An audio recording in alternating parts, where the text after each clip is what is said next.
Alors, le marché dégringole. Que faut-il faire? Comment faut-il se comporter?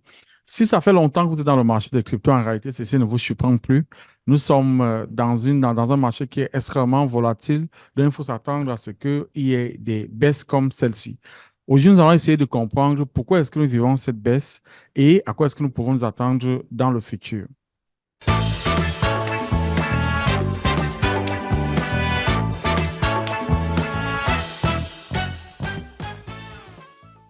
Mon nom est Richard, je suis le CEO de la Zocoli Blockchain Academy, une académie qui se spécialise dans la formation et l'éducation dans la technologie blockchain et dans les cryptoactifs.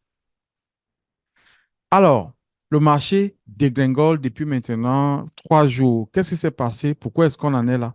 Nous avons vu le marché des cryptos monter à partir du mois d'octobre 2023.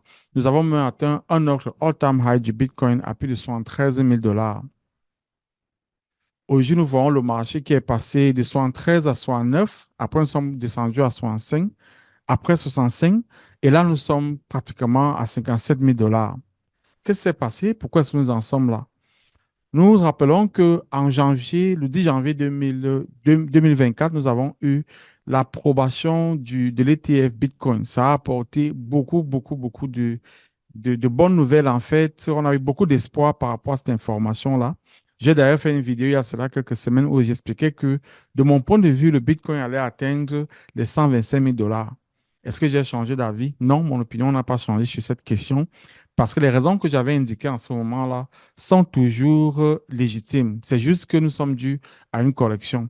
Alors, il y a quand même eu un certain nombre d'événements. Il fallait s'attendre à ce qu'il y ait de la volatilité. C'est ce qui se passe souvent après le halving. Le halving qui, lui, a eu lieu le 20 avril.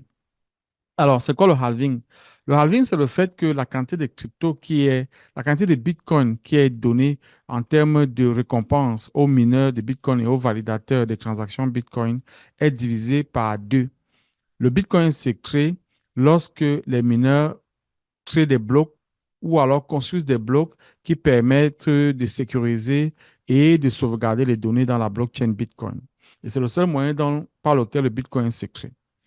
Et à chaque 4 ans, nous avons une division par deux de cette récompense-là. De telle enseigne que d'ici 2140, nous aurons donc les dernières miettes de Bitcoin qui seront distribuées. Depuis 2009, lorsque le premier bloc de Bitcoin avait été créé, on était à 50 BTC par bloc. 4 ans après, donc en 2012, on est tombé à 25 BTC. 4 ans plus tard, donc en 2016, on est tombé à 12,5 BTC. 4 ans plus tard, donc en 2020, on est tombé à 6,25 BTC.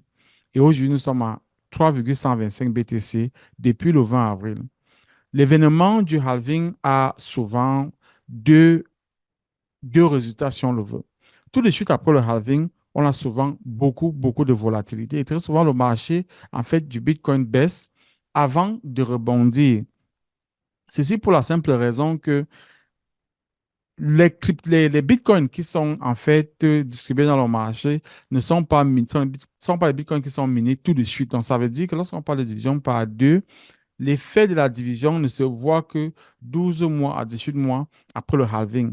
Donc, tout de suite après le halving, il se peut qu'on ait de la volatilité parce que d'un côté, les compagnies de minage commencent à se réorganiser, à réorganiser leurs finances, donc vont certainement vendre un certain nombre de bitcoins de de leur sauvegarde pour pouvoir gérer toutes les charges qu'ils doivent gérer. Donc, ça, c'est une raison pour laquelle on va se voir la volatilité juste après le halving. Alors, cette année, elle est particulière de toutes les façons parce que, on l'a dit, on a eu l'ETF Bitcoin. On sait que de toutes les façons, de façon globale, le marché de la crypto est bullish. C'est-à-dire qu'on s'attend à ce que la valeur des cryptos augmente. En réalité, c'est la valeur du Bitcoin qui importe le plus. Donc, si la valeur du Bitcoin augmente, les autres cryptos vont suivre. Alors, qu'est-ce qui s'est passé dans les derniers jours? Il y a de cela 2 jours, on s'attendait à ce qu'on ait un ETF du côté de Hong Kong. Oui, effectivement, il y a un ETF Bitcoin du côté de Hong Kong, mais les résultats qu'on attendait n'ont pas été ceux escomptés. C'est-à-dire, ce n'est pas ce qui s'est passé. On s'attendait à 100 millions de dollars de chiffre d'affaires, mais on n'a eu que 11 millions de dollars. Donc ça a quand même découragé le marché. Et on a donc vu le marché commencer à tomber. Par cette nouvelle-là, si cet ETF-là, ce lancement avait été positif, on aurait eu un marché qui montait. Alors, en plus de ça, on a les données de la Fed, donc ce qu'on appelle le FOMC, qui vont tomber cet après-midi. Alors, on s'attend à ce que le taux d'intérêt normal ne baisse pas, puisqu'on on voulait que, on se disait que le taux d'intérêt allait baisser puisque l'économie se portait plutôt bien, mais le taux d'intérêt ne baissera certainement pas. On attend encore de voir ce qui va se passer de ce côté-là. Maintenant, lorsque le marché commence à baisser, quelle que soit la raison pour laquelle il baisse, on a souvent un effet d'avalanche qui fait que le marché commence à tomber. Alors, une fois que le marché est donc en train de tomber, qu'est-ce que nous, on doit faire en tant qu'investisseur, en tant qu'investisseur, en tant que trader crypto, en tant que des gens qui s'intéressent à la crypto, des enthousiastes crypto? Que faut-il faire? La première chose, en fait, qu'il ne faut pas faire, c'est de paniquer. Il ne faut surtout pas paniquer et de vendre ces cryptos parce qu'on a peur. Ça, c'est mon opinion. L'exemple, en fait, on l'a vu à plusieurs reprises. Alors, c'est vrai que c'est très, très, très, très, très compliqué lorsque cela se passe. En 2017, les gens qui avaient acheté le Bitcoin à 20 000 dollars, on s'est rendu compte au mois de février, mars 2018, le marché était tombé, le Bitcoin est tombé à 4 000 dollars. Ces gens ont paniqué, ont vendu, effectivement, ont écopé de beaucoup de pertes. On a eu la même chose lors du Covid en 2020, lorsque le Bitcoin est tombé dans les environs de 4 000 dollars, 4 500, je crois même 3 500 dollars. Et ces gens qui ont vendu en ce moment-là ont aussi écopé de grosses pertes. Et nous, on l'a vécu. Nous sommes de la génération 2021 en réalité, où on a eu le marché monter vraiment à des niveaux jamais escomptés, puisque en novembre 2021, on avait ce qu'on appelait le premier all-time high euh, de ce niveau-là du Bitcoin, le Bitcoin à 65 000 dollars. Et après cela, à partir de 2022, on est passé par une descente aux enfers qui a fait que le marché est tombé. Beaucoup de personnes se sont découragées en ce moment-là et effectivement, beaucoup ont vendu à perte. Donc, ce qu'il faut éviter de faire ici, c'est vraiment de paniquer. Il faut attendre, il faut être prêt à attendre. Lorsqu'on est dans le marché des cryptos, il faut savoir qu'on aura ces baisses-là. Alors, on est toujours un peu surpris lorsque ça arrive parce qu'on ne s'attend pas à ce que ça arrive à ce niveau-là. Mais je l'ai toujours dit, même lorsque je dis que le Bitcoin va atteindre les 125 000 dollars, je pense toujours quand même que, il y a des raisons pour que le marché baisse, que le marché tombe et arrive à des niveaux euh, auxquels on n'avait pas pensé. Donc là, on est en ce moment-là. Maintenant, on est dans cette situation où le marché est en train de tomber. Le Bitcoin a perdu déjà 8% dans les dernières 24 heures. Dans la dernière semaine, on parle de 14 à 15% de baisse du Bitcoin. Ça, c'est énorme pour le Bitcoin. Mais c'est aussi une grosse opportunité pour les investisseurs de recharger leur sac. Maintenant, alors, il faut avoir les moyens de le faire.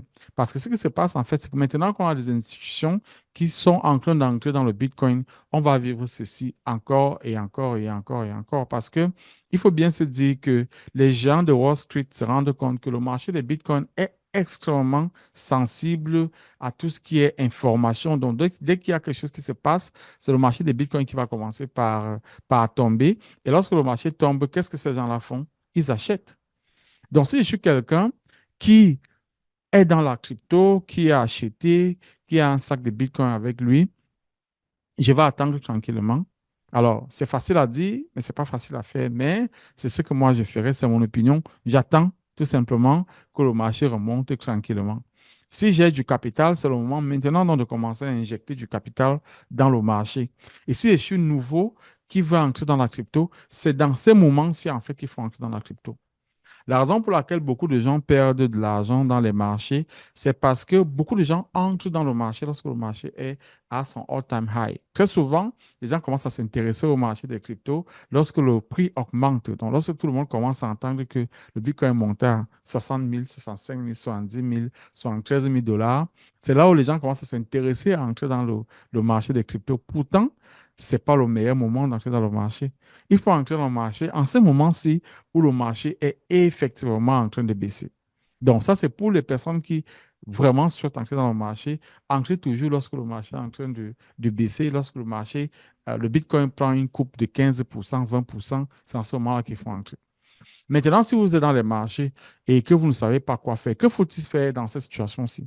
Dans cette situation, on ne sait pas en réalité quel est le fond du marché. Donc, il faut commencer à acheter progressivement. On parle du DCA, en fait, si vous voulez, du DCA à l'envers, parce que on achète au fur et à mesure que le marché baisse. Donc, si le marché est tombé, et si on était à 65 000 et qu'on tombe à 63 000, on achète un peu.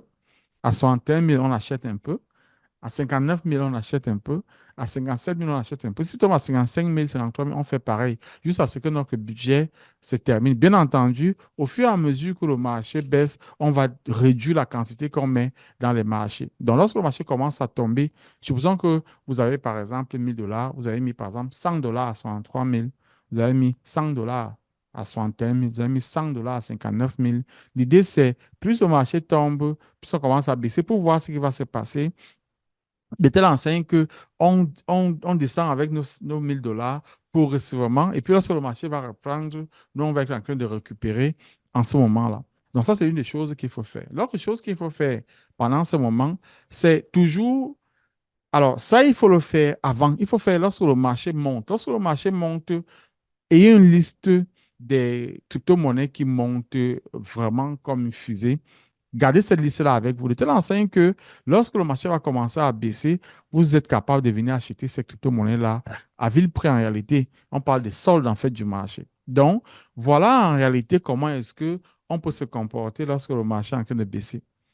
Alors, bien entendu, je ne donne pas de conseils financiers. Ce que j'ai fait ici, c'est toujours de l'éducation. Donc, faites toujours vos propres recherches, éduquez-vous. Le marché des cryptos, beaucoup de gens entrent dedans parce que c'est facile d'entrer, mais beaucoup de gens perdent aussi beaucoup d'argent. Il faut avoir une méthodologie, il faut avoir un système en place pour être capable de tirer avantage du marché. Et plus important, il faut avoir une approche long terme.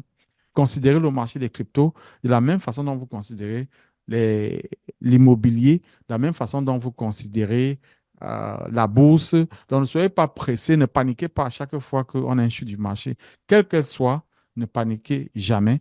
Restez concentré. Euh, Au contraire, restez plus concentré sur le marché. Ne vous découragez surtout pas.